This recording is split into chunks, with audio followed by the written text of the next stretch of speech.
Welcome to Lead with Hope with Brandy Kelly, the podcast where we explore the power of hope, leadership, and resilience in today's world. Each week, we'll bring you stories, insights, and actionable advice from leaders, innovators, and change makers. So let's dive in and discover how you can lead with hope.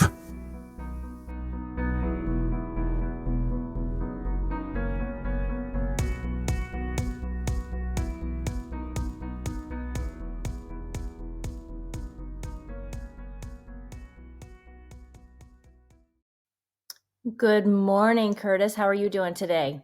Oh, I'm doing great, Brandy. How are you doing today? I'm doing well. I am honored to have you on the podcast today. We have connected through, I believe it's the Teach Better Network, and I am excited to hear about your story. Tell us who you are and why you became an educator. All right. So I'm here in Alberta, Canada. So just above Montana, and we are dealing with a little bit of a cold snap, but that's part and parcel of being in Alberta. I've been in education now. I believe this is my 28th year, and teacher, school administrator, teacher at the post-secondary level of faculty. And now I work with schools and school divisions around work that we refer to as collaborative response. And I got into this profession with the hopes of making an impact for students. I wanted to make a difference for kids, and I get to live that now through the work that we do with thousands of schools engaging in establishing really robust frameworks of collaboration. So incredibly blessed, amazing family. I have my wife, Lorna, who's also a partner in the work that we do. So really, really honored to be able to support the schools, the school divisions, and the communities that we have the opportunity and great privilege to work with. That's amazing. And that's why so many educators, I believe, get into the field of education. You talked about a framework that you've created to foster those collaborative structures so that we can improve the outcomes in our schools. I've also created a framework, a hope system, if you will, because I believe that we need hope doing this work. And hope is not just wishful thinking, but it's the actions and the habits that we engage in on a consistent basis to help us to thrive, to live our fullest potential, right? So can you talk to us a little bit about what are the habits that you engage in to make that difference that you talk about? Yeah, absolutely. And I love this question. I love the work that you're doing, Brandy, because I agree. Hope is not a strategy, but HOPE, the acronym for the framework that you've established, is. And I'm a big believer that we need to create systems in order for organizations like schools to be able to maximize not just the individual potential of the adults that are working to ensure success for students, but to really ensure that no student can fall through the cracks. So my own personal habits, I'm a big believer in growth mindset, and that there are, and I think it has to do with being in education this long. You start off thinking that you know more than you do, and then you reach a place of recognizing, understanding, and valuing that I know far too little about how things operate in this world. So I think that's a big piece of who I am, is constant growth, constant learning. And I believe, for myself personally and for the work that we do, the old adage of 1% better every day. I try and lead from that. And again, that's not, boy, I hope that I'll be better. It's, no, I've got targets, milestones, specific strategies to be able to do so. Yeah, I love that. And, you hit on a few things. That growth mindset piece is huge, especially for education and educators. But I love what you said about 1% better every day. It's just that consistent improvement over time. And that kind of hits on the E in my acronym for excellence. I think that's how we get to the point where we are excellent. But it's not just that individual focus, but what Jenny Donahue calls collective teacher efficacy. And we've talked a little bit about that, and the fact that John Hattie calls that perhaps the single most important piece in improving outcomes in in schools. So around that collective teacher advocacy piece, the system that you have created, because we know systems are so incredibly important, how does the system that you have created foster that collective teacher advocacy piece? You know, Brandy, I've had the opportunity to reflect on this a number of times, Mhm. and it was so exciting when some of Hattie's research came out, the visible learning pieces, and especially when he revisited and found out that collective efficacy had such a huge impact.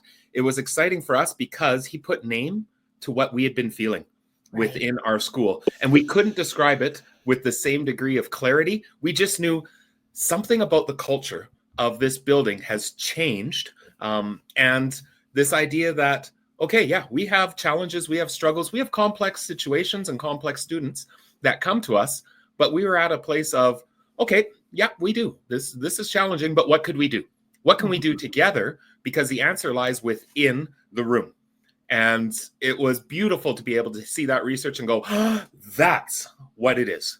That gives name to what we were feeling. So our collaborative response framework, and it began when I was the principal of a smaller school back in mid 2000s. It's evolved, it's changed. It does not look the same as it did within that school. And again, that's part of that growth mindset of you work with a school, you work with a division and realize, ooh, we didn't clearly understand this piece, or wow, here's an evolution that another school has put into place that would have helped us tremendously. But it's evolved to what we refer to as collaborative response, and it hinges on three foundational components.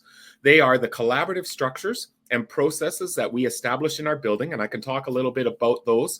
We don't just say, we hope we'll collaborate in the building. It's, no, we have intentional, very purposeful structures in place. The second component is that we have data and evidence that we are utilizing and leveraging to inform the conversations and the plans that are happening in those collaborative structures. And then the third is that we establish robust continuums of support. And those continuums of support are intended to clearly articulate what is it that we do in the building to ensure student success, all the way from the classroom to the external supports that we reach. And through that continuum of supports, we operate on the idea that we don't tier kids. I would argue that schools stop tiering your kids, tier the supports. And we tier the supports to be able to say, all right, what does this student need? And all of a sudden, Joshua is not a tier 3 student. Joshua is someone who right now requires tier 3 supports because of what's happening with their learning profile within their life, or the experiences that they're currently having that are getting in the way of their success. So it's a really simple 3 foundational components, but the complexity is how you put it together, because within that there are some really intentional and really purposeful components and processes that we work through. Yeah, and just hearing you talk about that, I'm sure there's a shared language then that this collaborative structure brings to the school districts that helps teachers talk about, as you said, instead of labeling the kids per se, you are putting language around the supports that you have to offer and the interventions and the processes, if you will, that you are utilizing to improve student outcomes. Absolutely. And Brandy, we often hear people say, oh my goodness, especially if they're schools that have engaged really thoughtfully around professional learning communities or through multi-tiered systems of support or response to intervention, MTSS, RTI. If they've engaged in any of that work, they come to our collaborative response and go, oh my goodness, I see how this all fits and connects. But through the process, what we're doing is we're responding to the needs of all students, not just our most complex or most at risk, but all students. But we do it in a way that is building the capacity of each and every person within the school, within the school building, within the faculty. Yeah. Every single adult is growing and learning through this process. Mm-hmm.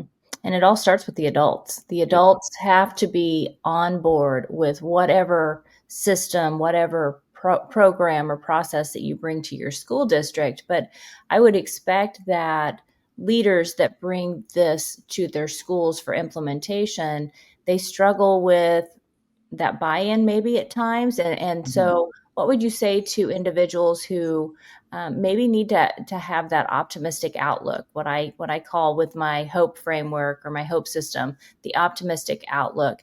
How would you encourage them to, as leaders, model that optimistic outlook? Absolutely. So a couple things that I want to address with what you asked there, Brandy. The first thing that I would suggest is when we work with schools around this, we start with what do you already have in place and how does it connect? How does it already align with the framework that we established through collaborative response? I've yet to be in a school in probably 15 years that didn't have some of the pieces or the parts to be able to operate. So that's the first thing. The second is I'm a huge believer that buy-in should not be something that we aspire to as leaders. And what I mean by that is trying to convince each and every person within our organization to buy in. It's almost like I'm selling something. They're going to buy in to whatever it is that we're doing. I would argue for leaders, stop looking for buy-in. Look instead for how do we leverage the concepts of change that we know are critical. So, for instance, being able to build up that critical mass that not everyone needs to be on board. If we're going to, in our school, introduce collaborative response, I don't need to send out a survey to say, is everyone in?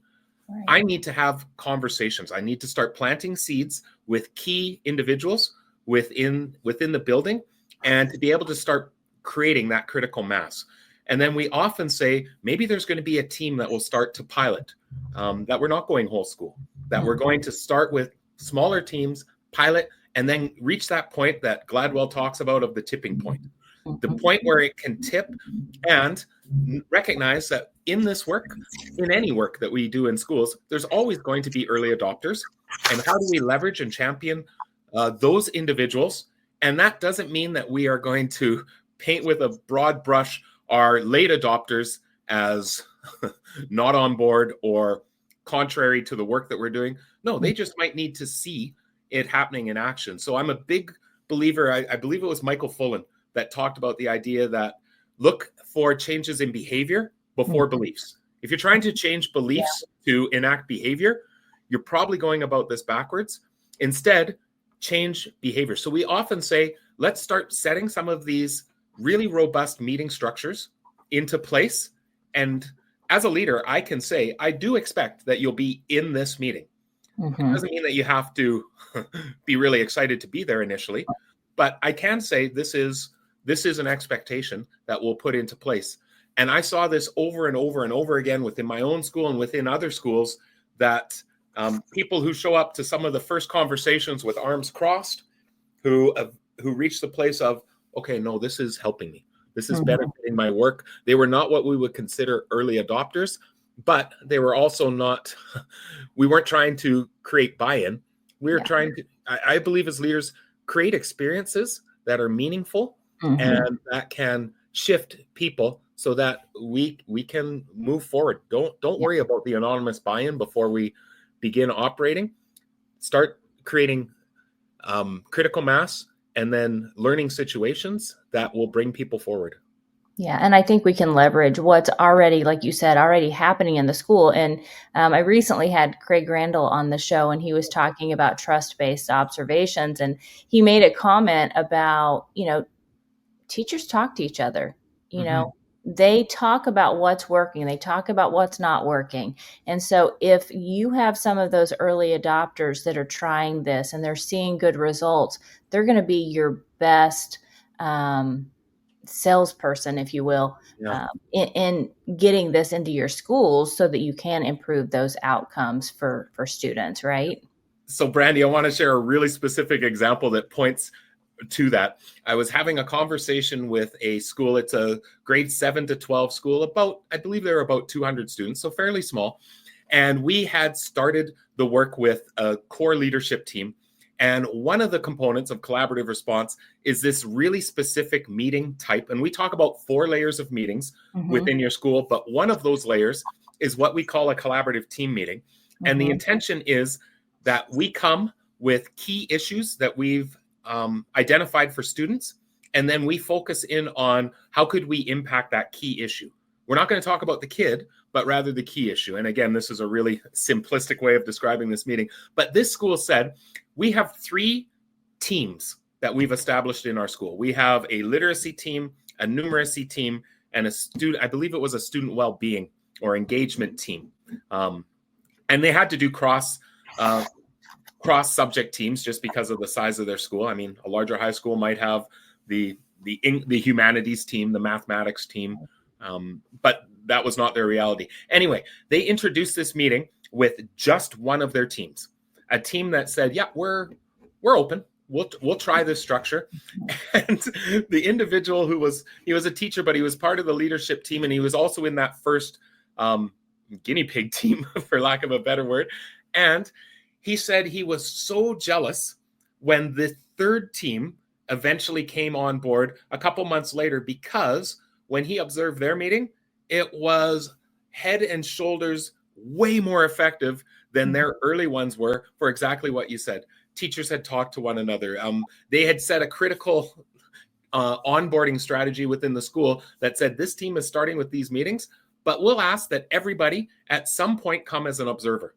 Just come and watch, because you're eventually going to be asked to do this, but we're going to do it when we're ready for that. And it was such a perfect example of what you just shared, that teachers talk, they help support. And sometimes those first ones going through the work, that's kind of the bumpiest road.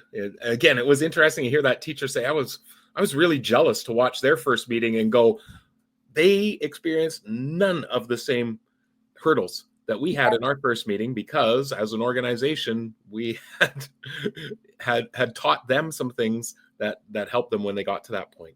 Yeah, and it reminds me of a quote by James Clear. He says, we don't rise to the level of our goals, we fall to the level of our systems. And having these collaborative structures promotes that collective teacher efficacy. It kind of gives that, as we said before, that shared language and that structure around how you hold a meeting, how you support students. And I love what you said about also supporting staff, because we have to support the adults so that they have the capacity to help the students. And, I think as leaders, we're always trying to find ways to improve our adult self-efficacy in our buildings, to support the adults in our buildings. And I can tell, Kurtis, you are extremely passionate about this work. And so rather than asking you about your purpose or your passion, because I think that comes across very clearly, I'm curious, how is this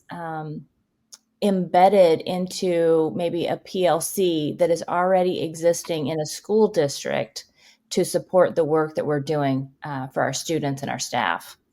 I love that you make the direct reference to the PLC, because that's usually the first question is, we're engaging in professional learning communities. We're seeing it have impact. Are you suggesting that we swing out of that and into something else? And the question is, or the response is, no, absolutely not. In fact, we're going to build upon that. So we, a little tongue in cheek, talk about the idea that we're going to introduce one more meeting to reduce the number of meetings in your school. And again, mathematically, that makes no sense. But what we talk about is, I believe, and I've seen this over and over and over again, that whether your school has 50 students or 5,000, every school needs 4 layers of team that are operating. And I would suggest each of those layers has a definitive purpose. So when we talk about, and I'll just give you the real quick Cole's Notes version of this, when we talk about these 4 layers, moving from highest focus on classroom practice and least intensive of student conversation, all the way up the spectrum to high intensity individualized student conversations. This is what the 4 layers look like. The first layer, we refer to it as collaborative planning, but any school that's engaging in PLC work would understand that their PLC work fits in this first layer. The idea of collaborative planning is that we are looking at our overall instructional practices and determining what could we do that will impact all students? Mm-hmm. So usually in a well-functioning PLC, they're looking at data, they're identifying gaps, they're determining plans to address those gaps, they're coming back and examining what did we do, did it work, what would be the next shift that we would make. It's that ongoing iterative cycle that Richard Dufour really felt was critical within our schools. In those conversations, we're probably not talking about, in fact, we would suggest you're not talking about individual students. You're talking about what are we doing collectively that'll impact all.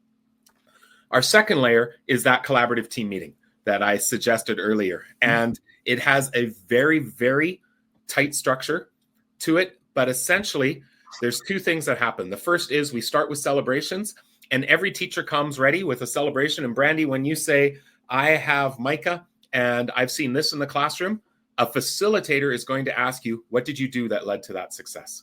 I love that. What did you do that you think led? And what we see in this is high degrees of not only awareness, but articulation of the strategies, the specific things that we're doing. Of course, everyone in that room is learning through that process. And then we go and say, all right, Brandy, you've been asked to fill in a pre-meeting organizer that's based on, you looked at your own data that we have established. And it's in time, we want consistent sets of data that we can look at.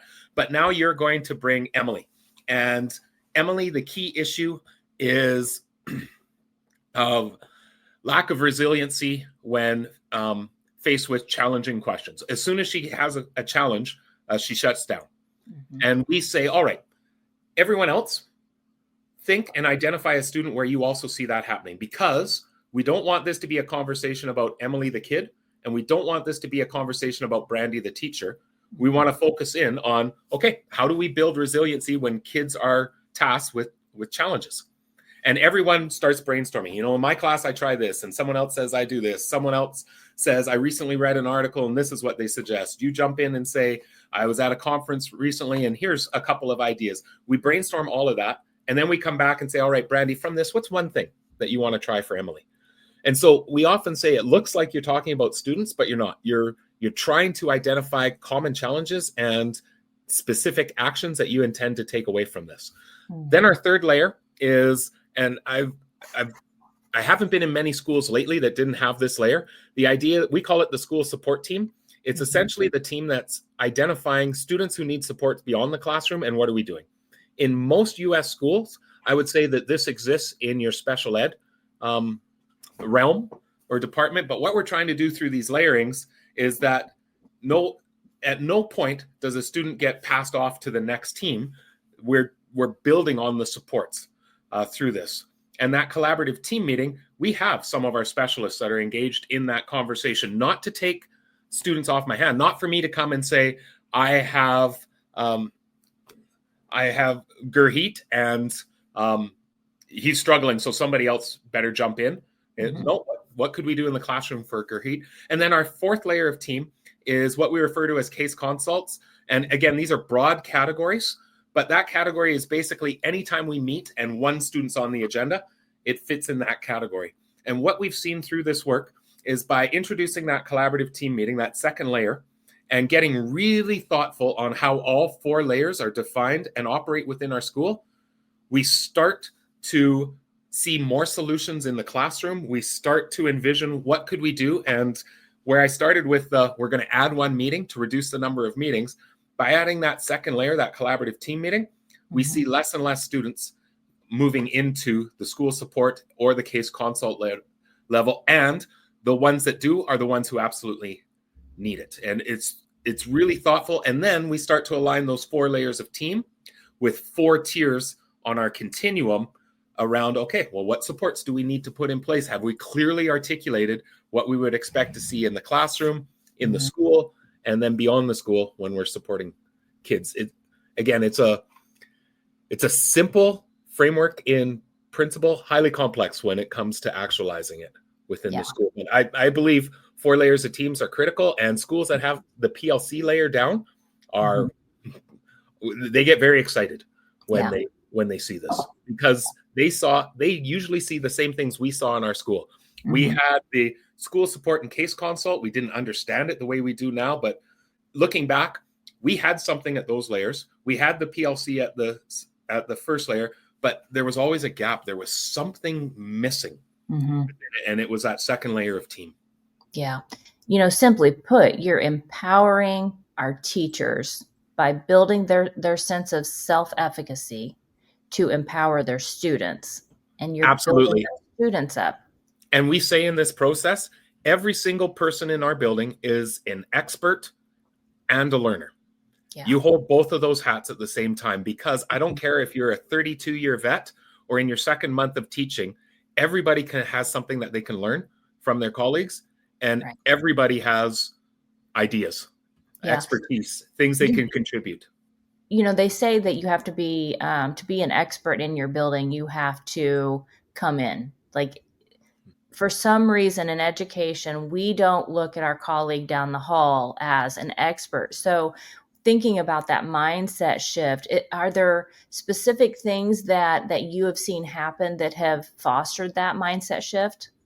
Absolutely. So we talk about, when you're engaging in these teams, that we have really tight structures and processes that we put in place. And we often hear schools say when they first start, it feels a little awkward. It feels mechanical. We have schools that say, well, we already collaborate well. Do we need to do this? And our experience over and over and over has been, when you put structures and processes to a team that's already collaborating well, it's like pouring gasoline on a fire. You will get to a level you never even knew possible through the introduction of simple things like, do we have norms established, and have we made them clear? And every time we meet, we're going to pick one that we'll practice, that we'll reflect on. That, Brandy, one of our norms is we will be solutions focused. So today, at the end of the meeting, it's your job to reflect on how you think we did today. Mm-hmm. Give us a rating 1 to 5, because we're going to focus on that today. Wow. The second thing that we do is establish roles. And again, it feels awkward that, I come in, I run a good meeting. Well, okay, good. You're the facilitator. Well, I also take the notes. No, that's the role of the note taker. Someone else needs to take that on. Mm-hmm. And this was my learning as a leader, is I thought, if I take on all the responsibility in our conversations, I'm doing everyone a favor, because I'm letting them just focus on the conversation. I'll coordinate. I'll keep track of the time. I will take the notes for us. And what I learned through reflection and some hard lessons is I actually wasn't doing any of those jobs well. Yeah. If I'm trying to take notes while I'm facilitating, I'm actually not listening to what people are, not listening deeply, because I'm trying to write things down. So we say, all right, in your meeting, who's your timekeeper? Who's your note taker? Who's your facilitator? And then we see schools that say, sometimes we get off track. So we've introduced the role of the interrupter. And it's this person's job to knock on the table when we're going down a rabbit hole here for us. Having really clear agendas that are purposely constructed. All of these seemingly small little details just take the collaborative efforts to the next level. And when you asked about the passion and purpose, I believe, and I've lived this as a teacher, that we have to move away from isolationism in education. And we saw it in our own building. I call it now isolated islands of excellence. We had great people doing great things behind closed doors.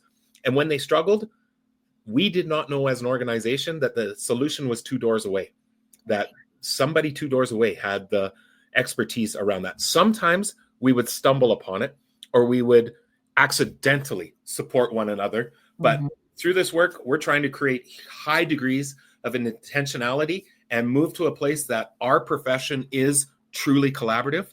And I believe that and I've seen this, if we do that well, we address a lot of things in relation to teacher burnout, in relation to wellness. We saw it over and over during the pandemic, that when people were forced back into their space and couldn't connect, the degrees of wellness and not feeling connected just went through the roof. And I believe our profession should be one where no student success is the responsibility of a single individual.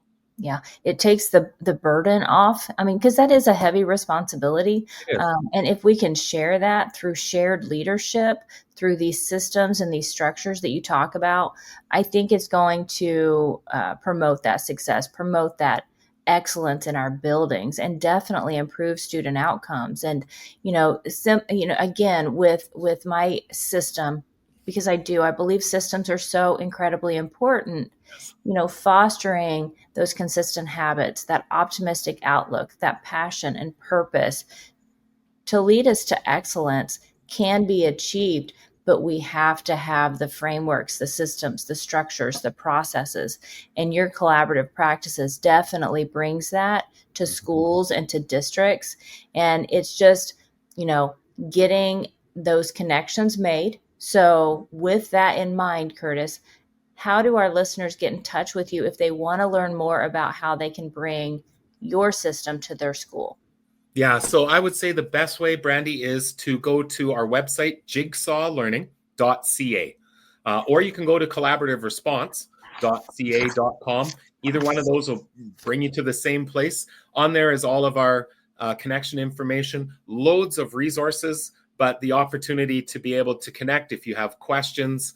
We're on all the social medias and that as well. The website's the best place to be able to go, and would love to engage in a conversation. Again, any of the schools, and usually now we're working with full divisions or districts where we're trying to create a consistent framework across all of our schools. We hear over and over again that this really specific framework of collaborative response just levels everything up, and you see where you started us off with exceptionally high degrees of collective efficacy that happen as a result. Yeah, and I think if we focus on our circle of control, which is what this allows teachers and leaders to do, find what's in your circle of control, focus on that, and improve outcomes for kids. So you're doing some great work out in the world, and I appreciate you coming on the show today. I hope you have a great weekend, Kurtis. Great. Thanks so much, Brandy. Appreciate it. This podcast is a proud member of the Teach Better Podcast Network. Better today, better tomorrow, and the podcast to get you there. Explore more podcasts at teachbetter.com/podcasts, and we'll see you at the next episode.